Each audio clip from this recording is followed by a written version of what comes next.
I saw a TikTok last night from Brent Detar of Juliana Theory talking about the first time Chris Carrabba played his Dashboard Confessional and how quickly the band just exploded, and it reminded me of my own experience with them. At the time, the scene was a diverse place where you'd get this wide mix of bands playing together. It wasn't unusual to have emo bands playing with metalcore bands. So it's October 2000. My friends and I load into my parents' trusty minivan and we head to the Oakville Pine Room for Rocktoberfest. It was 2 days of bands like God Below, Death Threat, Hope Conspiracy, and Midtown. For the most part, it was just another show. Lots of great local and touring bands, veggie burgers from Licks. We had no idea that we were about to witness music changing in almost real time. There was a special guest on that bill who was playing the second day after Midtown. It was at the time the relatively unheard of Dashboard Confessional.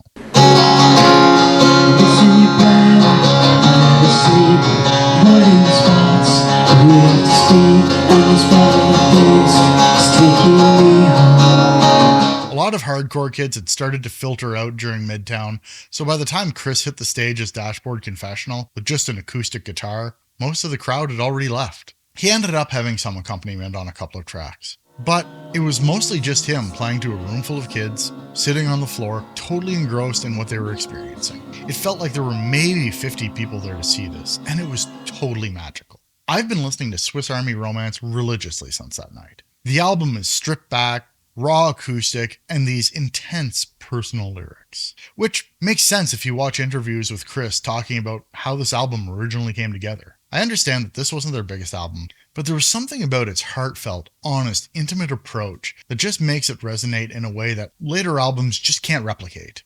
The album starts off with a bit of background noise from the recording before going into an acoustic-only version of Screaming Infidelities. As a young, heartbroken kid, those lyrics about the raw, agonizing aftermath of a breakup and betrayal really spoke to me. I could relate to that feeling of loneliness and the fixation on a cheating partner. The sharp hint of new tears may have subconsciously helped shape my love for driving and the emotional release and clarity that comes from it. The song talks about intentionally taking the long way home just to process everything. Age 6 Razor has always been my favorite track on the album.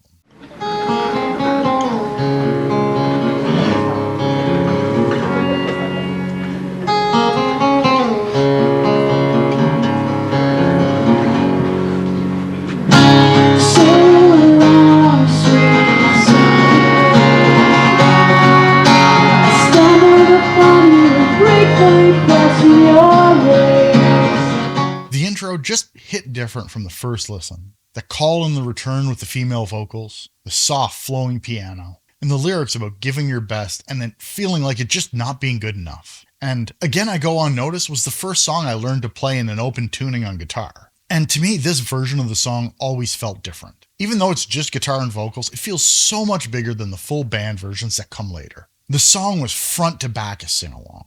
When I saw Dashboard less than 6 months later in Buffalo with Hey Mercedes and the anniversary, it was a giant sing-along.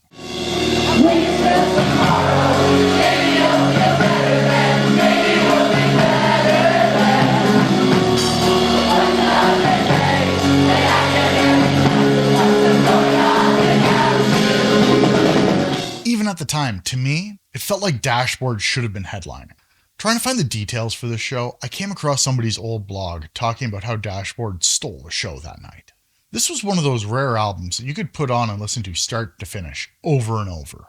The whole album is so well written and put together. Listening to it now, it's no surprise that Chris became the poster child for third wave emo. His songwriting is undeniably incredible, and his emotional vulnerability spoke to a whole new generation of kids. So do you have any stories about seeing somebody before they got famous? Drop your stories in the comments.